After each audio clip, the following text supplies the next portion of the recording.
Mindfulness, meditation, yoga, and Eastern practices have been proven to significantly improve our mental health. Welcome back to another episode of the Mental Health Break. Today's episode features Kristin Damstetter, who, after being diagnosed with anxiety, decided to educate herself about various ways to naturally manage and control her anxiety. Through the practice of yoga, Kristin began to feel much more in control of her anxiety, which ultimately led her deeper into her self-healing journey. In this episode, Kristin will walk us through what this journey looked like for her. Hi, I'm Dr. Nafisa Sekandari, a licensed clinical psychologist specializing in anxiety-based disorders. It wasn't that long ago that I struggled with my own anxiety and had no idea how to manage it, but now I have control over my anxiety and overall mental health. I created the Mental Health Break podcast to give you simple, actionable, step-by-step strategies to help you do the same. Mental illness can cost you time and money. Ignoring your symptoms will only make the problems worse. Taking time out of your busy day to dedicate to improving your mental health can lead to long-term health and wellness. In this podcast, each week you'll learn tips, tricks, and proven strategies to help you regain control of your life, all while prioritizing your mental health. If you want to improve your life, regain control of your mental health, and feel empowered, you're in the right place. Let's get started. Today's episode is brought to you by Transforming Anxiety Course, an online self-paced anxiety course to help you manage and control your anxiety from the comfort, privacy, and convenience of your own home.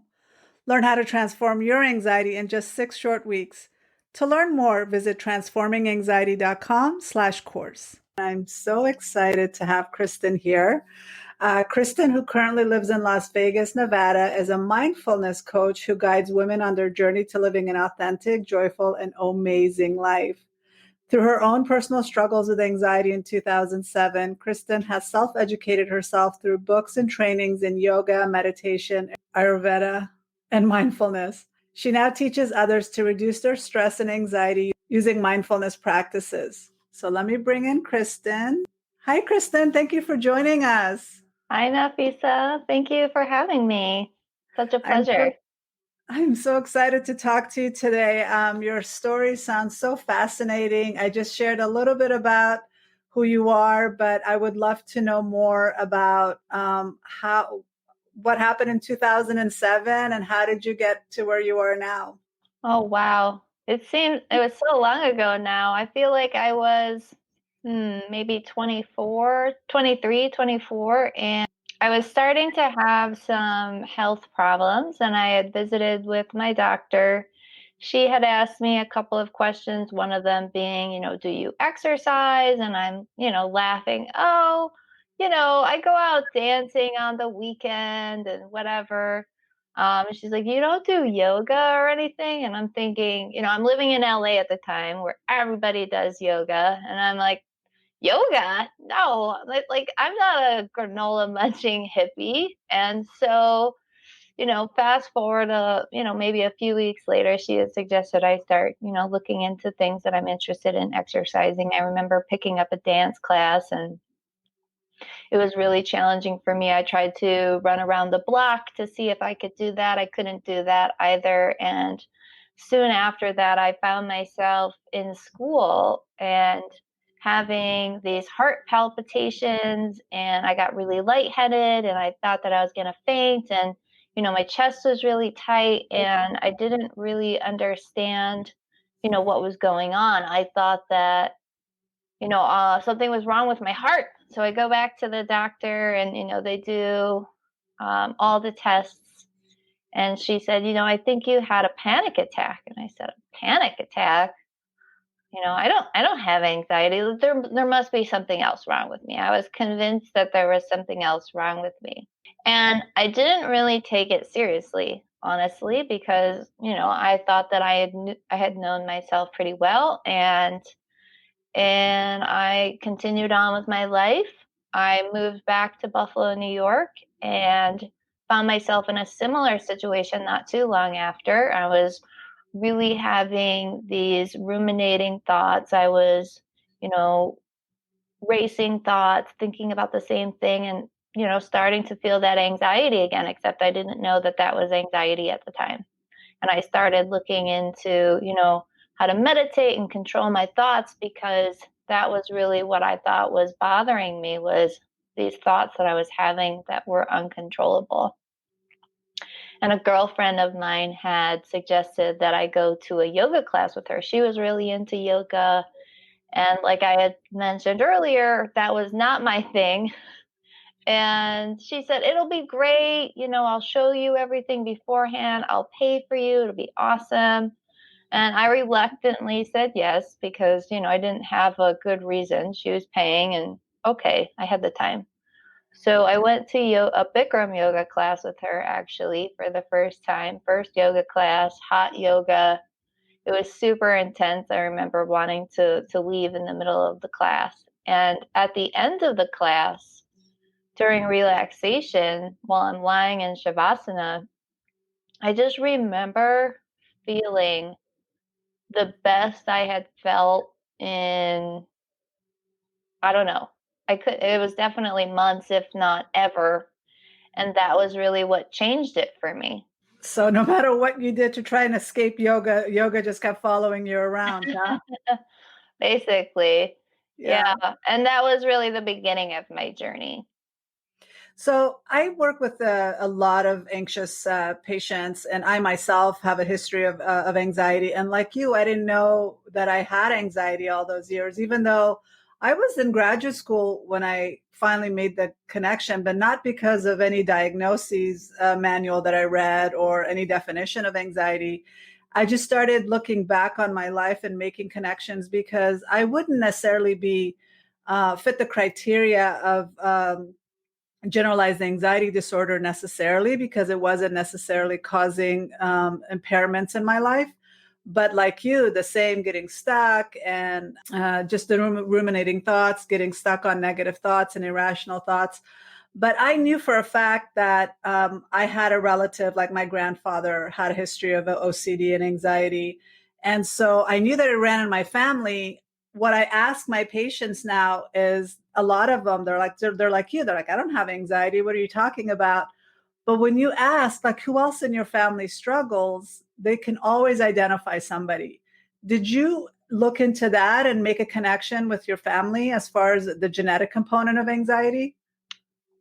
I mean, I have family members that have, you know, there's been some mental health issues in my family, but it was always it was severe. So there have been people like my great grandmother, I believe, had dementia, and my father had schizophrenia. So that was always, in the back of my mind. But I think those are really significant diseases or mental health problems that might stand out more than anxiety. And I know that my mom has anxiety, but she would tell you that she doesn't. So it wasn't something very prevalent in my family. In fact, I think I'm the only one in my family that has really started to uncover some of the underlying issues that have been going on for a while. Well, despite the fact that it runs pretty deep in my family, I would be the only one that would actually acknowledge the fact that I have anxiety. So a lot of people that come from families that struggle with anxiety, a lot of people aren't going to be diagnosed. They're not going to have that definitive diagnosis that yes, anxiety runs in your family. But like you, I mean, you took it head on and you decided to do something about it. And that's what I really appreciated about your story, that you didn't just give into it and say, well, there's nothing I can do. You started educating yourself and training yourself and trying different things. And it wasn't just yoga, right? Can you tell us a little bit about that journey of healing that you went through? Well, what I discovered, was that I felt better after yoga. And so I started doing yoga more regularly. But that was really the beginning of my healthy journey. So not only did I start practicing yoga regularly, I started exercising regularly. I was changing my diet, and I started to see how all these little things had an impact. And as I continued to do this, I didn't think that I was doing this because I had anxiety. I thought that I was just doing it to be healthier. And when I started becoming healthier and becoming more self aware through my yoga practices, through my meditation practice, that was when I really started to discover how my anxiety had lessened. And when I made that connection through my mindfulness practices, I was actually teaching in public education, and I started to see how stressed out and anxious my coworkers were. And I recognized how, I was able to handle some of the things that we were dealt teaching in public education, with large classroom sizes, the demands, and everything that goes along with teaching.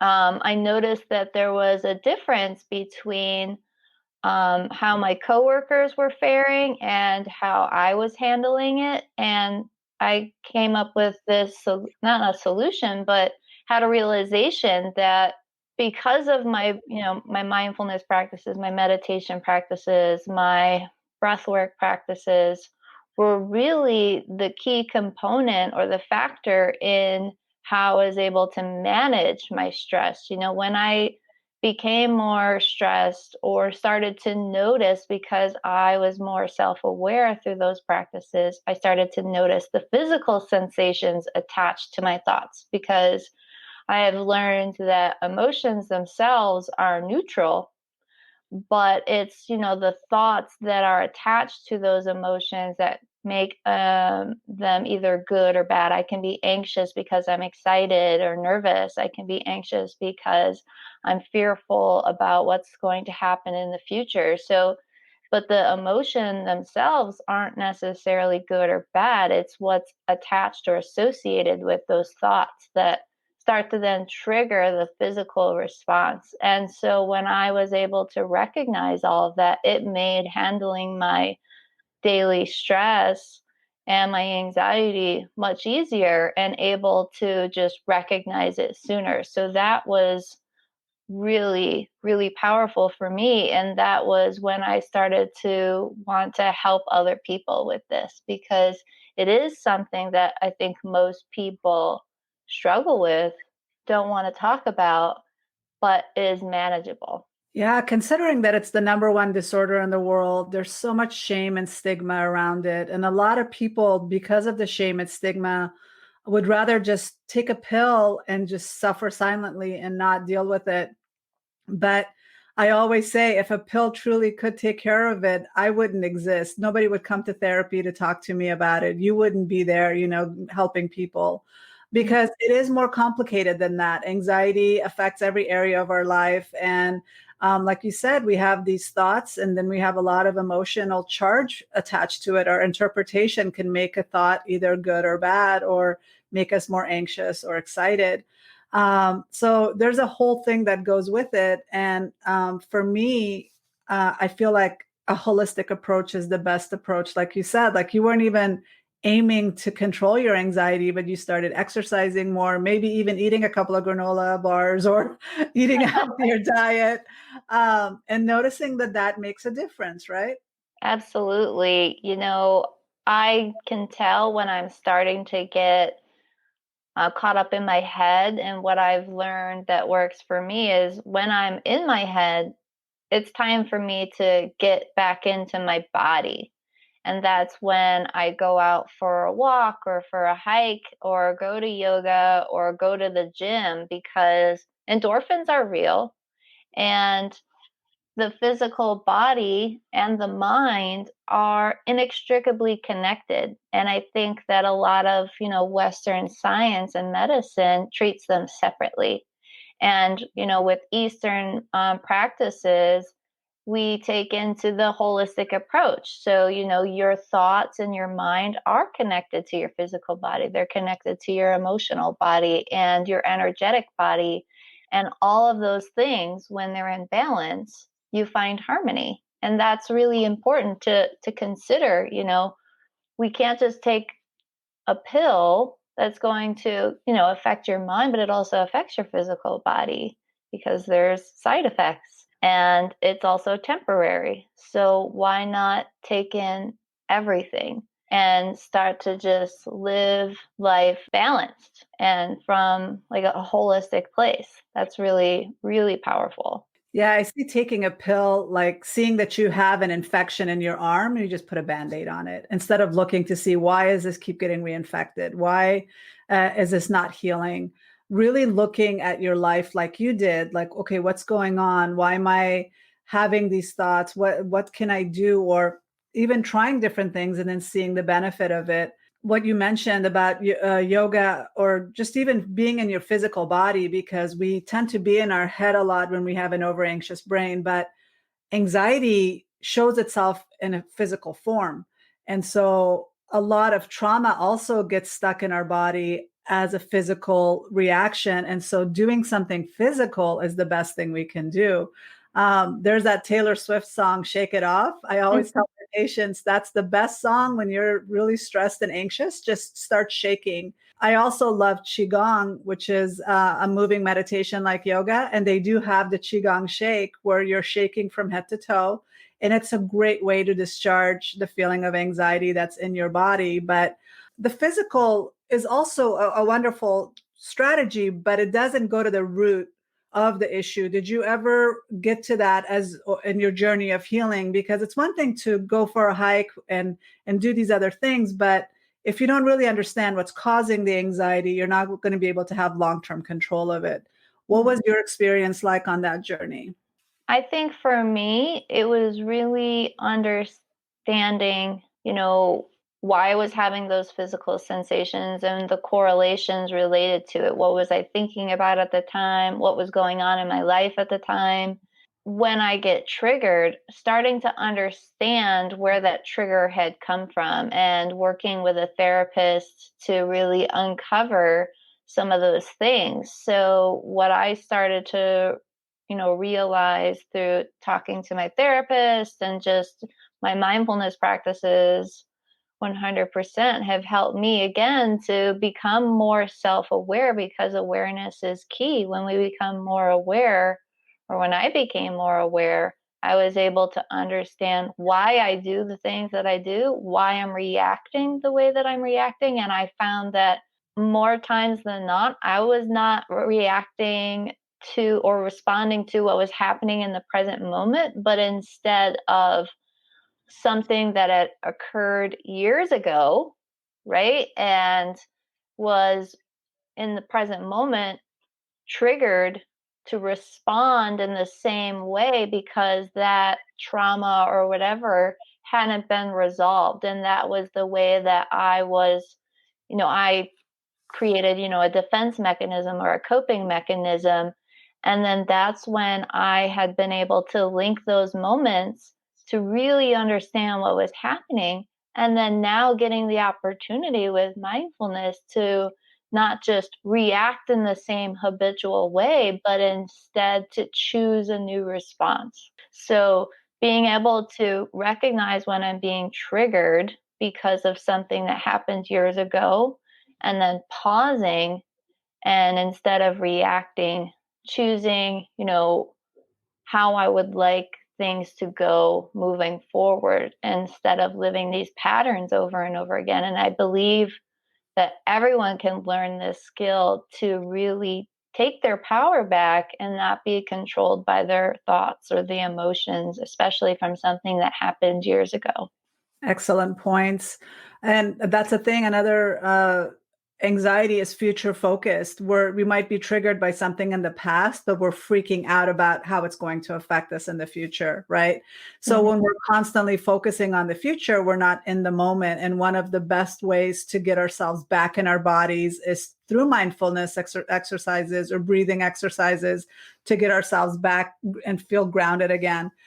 Can you share some tips and strategies that you've tried that you found beneficial in the moment when you're feeling like you want to jump to the future and freak out about something you have no control over, or worrying about things that happened in the past? How can we bring ourselves back in our bodies? Well, one of the things that I tell everybody first is to notice that our mind naturally wants to oscillate. it oscillates from the past to the present and to the future.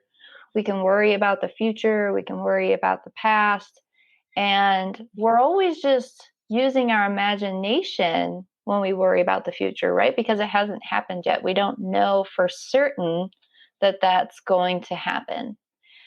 But we can use our imagination too to imagine a more positive outcome as opposed to a negative. And I think that that's a really cool way to look at it, because if I want to imagine something bad's going to happen, I start to get that anxious feeling, right? And I start to feel, tightness in my throat or my chest.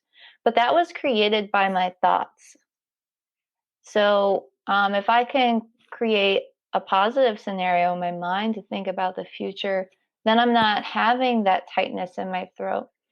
And that's just one little, you know, reframing your thoughts, but to be more present as opposed to not even just focusing about the future or the past. One of the ways that I like to focus on the present moment is to really get, again, grounded in my body and start to focus on my surroundings, starting to listen to the sounds. So if I'm outside, listening to the birds or, the leaves in the tree, or if I'm talking with somebody, listening to the words that they're saying, because oftentimes people aren't even listening. So active listening is a skill that can be acquired. And then start to feel the physical body. What's going on in my physical body? Am I sitting in a chair? Can I feel the chair beneath me? Can I feel the ground beneath my feet? What am I smelling right now? If I'm out to dinner with people and I'm getting caught up in my head, start to focus on, tangible things around you and connecting with the senses. So physical touch, scent, sight, visuals, sounds, auditory sensations. And the more you can get connected and grounded in tangible, physical, and sensory things, the more likely you'll be grounded in the moment. And then also breathing exercises for sure. One of my favorite is alternate nostril breathing. That is a lot better, in my opinion, for grounding anxiety because it is also physical. So you're switching your nostril and breathing one at a time. It slows the breath down. It activates the parasympathetic nervous system, and it gives your mind something to focus on also while your physical body is moving, which is way more grounding than just sitting and focusing on the breath without doing anything. That could actually increase mental agitation. Yeah, I like the alternate nostril breathing. For some people, like, and for me, occasionally, one nostril always seems to be clogged. How do you get around that? Well, I tell people at least, in the beginning to clear the nasal passages. And if you can't do that, one of the things that was taught to me was to imagine that you can feel the breath go up that nostril and then down. And still, doing that practice because, if you're familiar with Ayurveda, a lot of it is balancing the energies. Mm-hmm. And anxiety is associated with Vata, and Vata gets agitated in the mind. And the best way to ground Vata is through alternate nostril breathing. We can do that physically, and you can also travel with your mind without using your hand. That's another practice as well. So just create a visualization, basically. Mm-hmm. What I love about visualization, and again, I'm the type of person that can't just sit and clear my mind when I'm meditating. This is why I love guided meditation and just relaxing, laying there and letting somebody else tell you to breathe and relax or visualize can be really easy for people with over anxious minds. Yes. And body scan meditations, I think, are really great for that too, especially if you have trouble getting to bed, falling asleep. Right. Because again, it's not really where you're focusing on what going on, the subtleness of what's in your mind, but the tangible sensations in the physical body. Definitely. Can you say a little bit more about Ayurveda? Am I saying that right? Ayurveda? Ayurveda. Ayurveda? I can never say it right. Can you tell us a little bit more about that? I've always been fascinated by that practice. I'm a fan of Eastern philosophies and Chinese medicine, but I'm not too familiar with Ayurveda. So, Ayurveda is the sister science to yoga, and it means or translates from Sanskrit to life science. And it's the idea that everything in the universe is made up of these energies: earth, air, fire, wind, and space. And everybody has their own unique constitution that is made up of some combination of those elements. So some people naturally have more space and wind. Some people have more fire. Some people are more earthy. And depending on your physical characteristics and your parents, that determines, your prakriti, that's your constitution. And you may be more predominant, let's say, in fire. So I am considered a kapha, a pitta kapha, and that's fire and earth. And those elements, let's say, are my natural, constitution. But that doesn't mean that I don't still have, vata or some wind and space. We have all these different elements that make up, depend, and get affected by what's going on in our physical body, what we're digesting and information through all of our sensory organs, what we're eating, and those can become imbalanced. And in order to maintain balance, there are different, meditations to do. There are different breathing exercises and different things to eat, different yoga practices. So it's really taking in everything into account, your own personal, constitution. If something's out of balance, maintaining that balance and creating harmony within the system, so that it's to prevent disease and dysfunction in the body and the mind. That's what I love about the holistic approach. It takes all of it into consideration. It's not doesn't fragment us into body parts. It just tries to create a balance in the body. What are your own personal go-to strategies, whether it's mindfulness, yoga, meditation? What are your typical strategies for helping yourself feel balanced and calm? Well, the number one thing that really helps me is routine. So I think for people who definitely are dealing with anxiety or feeling unbalanced, routine it can be magical. So waking up in the morning and doing my self-care practices, in Ayurveda we call it dinacharya, and that includes like cleansing the sensory organs, drinking warm water to clear the digestive tract, meditating, practicing gratitude, being out in nature, exercising regularly. Like the routine is really important. And then really connecting with the food that I'm eating and how that's impacting my physical body. That doesn't mean that, there aren't days where I eat chocolate or have a glass of wine, but I really pay attention to how everything is impacting my being. And the more connected we can become of our physical body, the more you'll start to discover that it's always communicating to us. And then I think once I became more aware of that, I was able to make better choices for myself and maintain balance longer. So I would definitely recommend, encouraging people to really just get in tune, create a routine that helps you to maintain that balance and stick with it. Those all sound really good, like good suggestions and good ideas for people to get started with, because a lot of people, they don't know what to do sometimes when they're overwhelmed, and maybe they don't have access to mental health professionals. Maybe they don't have access to all the information. And just starting with a gratitude practice, just focusing on the little things, 3 different things every day that you're grateful for, right? Or even looking at your food and smelling it and putting it in your mouth and really tasting it can make a big difference.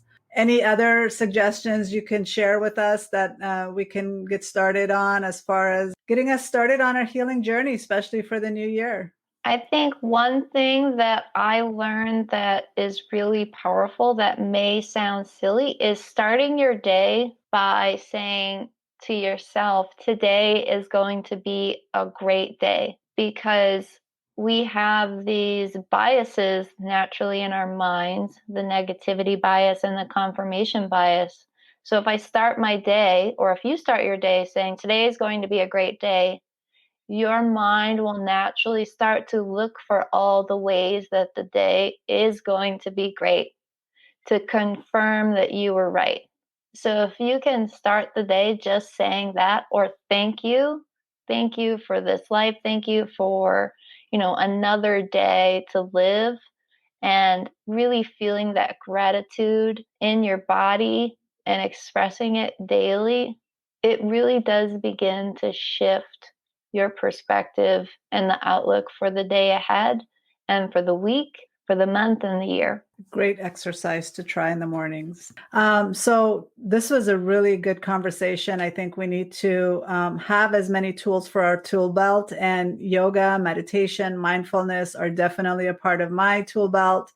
And I encourage people to start collecting little tricks and strategies, and rely on them when they're feeling overwhelmed, when they're feeling stressed, and when they're feeling anxious. So thank you for sharing all that. Where can people find you and connect with you? Are you on social media? Do you have a website? I do. My website is kristindamstetter.com. I am also on Facebook and Instagram. I would say I'm more regular on Instagram than anything. So I offer guided meditations on Insight Timer as well. If you have that app, it's free. So feel free to join me. And thank you for having me. I appreciate you. Oh, thank you. This was a wonderful discussion, and I think we need to continue to have this kind of discussion. I So thank agree. you for the very, very useful practical information. Awesome. Thank you, Nafisa. It was so great to hear Kristin share the many steps involved in her journey to self-control and healing. Although anxiety is manageable and controllable, there's no one magic path to healing. A pill won't completely make your anxiety go away, and neither will a session of yoga. As Kristin shared, the journey can require multiple steps and have many layers before you feel fully in control of your anxiety and overall mental health. Simply relying on one treatment option is a setup for feeling disappointed and defeated. I hope Kristin's journey inspired you to start on your healing journey.